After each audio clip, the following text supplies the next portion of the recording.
बोतल ठंडा भितर देसी मद यात्रीवाही बस रे बैग्रे भर्ती करी चालाण करुले 2 जण युवक।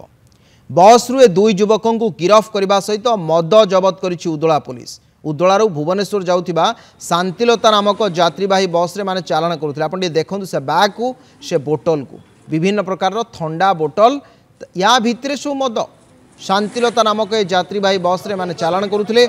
6टी बैग रे ठंडा बोतल रे देसी मद भर्ती करी भुवनेश्वर सालिया साई को आणुले। खबर पाई उदला पुलिस बस स्टाण्ड रु युवकों को धरिला।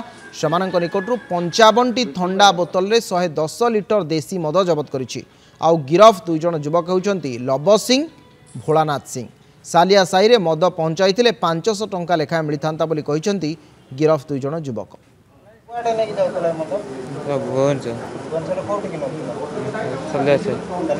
चॉकलेट नहीं कि जाओ तो 500 टका दबो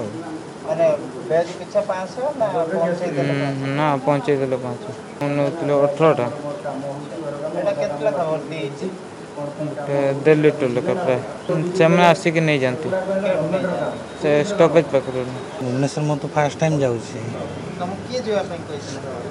जो भाईटा जीवा चल कहला तुम स्त्री तो देह खराब आसिला औषध पत्र करूँ एमती कहला 500 टका।